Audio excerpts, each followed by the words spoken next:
It's amazing that it's the day after Easter and it feels like it's the middle of a monsoon.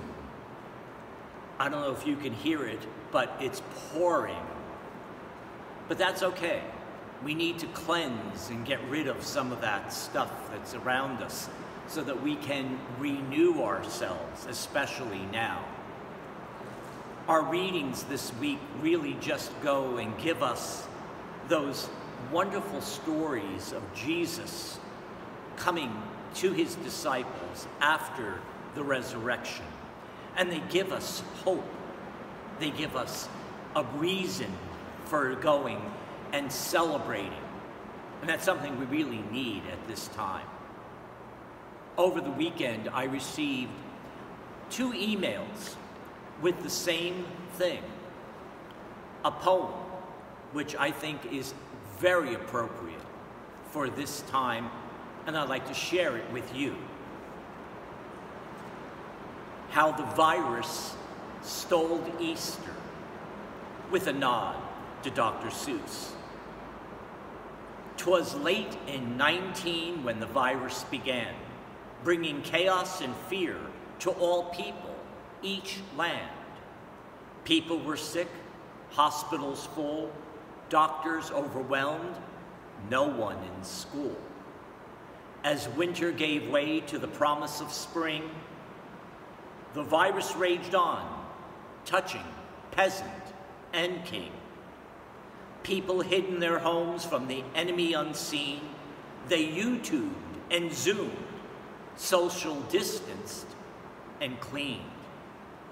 April approached and churches were closed. There won't be an Easter, the world supposed. There won't be church services and egg hunts are out. No reason for new dresses when we can't go out. Holy Week started as bleak as the rest.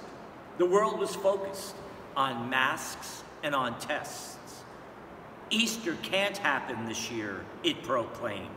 Online and at home, it just won't be the same. Holy Thursday, Good Friday, the days came and went. The virus pressed on. It just would not relent. The world woke Sunday and nothing had changed. The virus still menaced.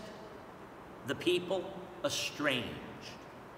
Pooh-pooh to the saints, the world was grumbling. They're finding out now that no Easter is coming. They're just waking up. We know just what they'll do.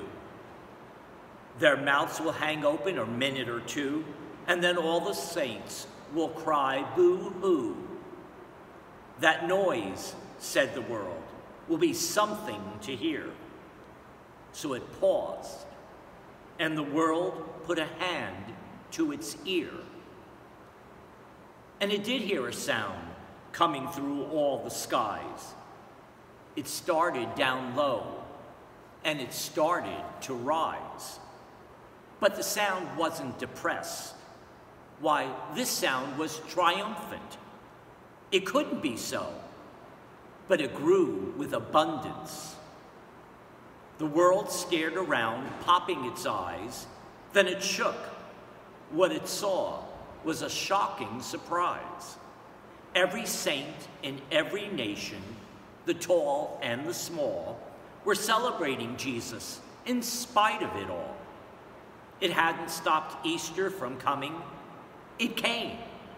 Somehow or other, it came just the same. And the world, with its life quite stuck in quarantine, stood puzzling and puzzling. Just how can this be?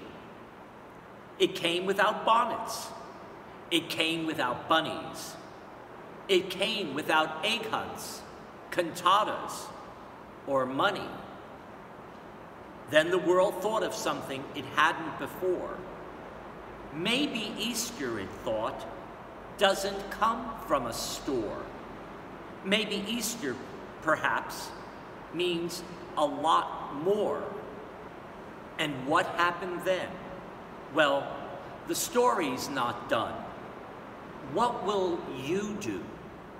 Will you share with that one or two or more people needing hope in this day? Will you share the source of your life in this way? The churches are empty, but so is the tomb. And Jesus is victor over doom, death, and gloom. So this year at Easter, let this be our prayer.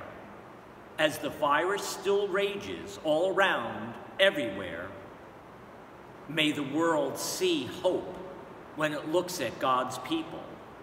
May the world see the church as not a building or steeple.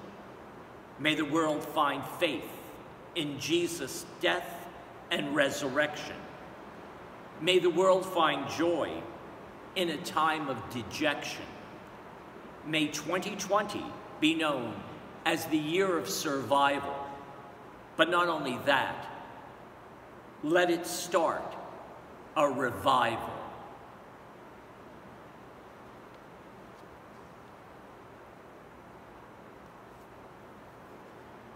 Bridget will put on the website this poem so that you can maybe share it with others.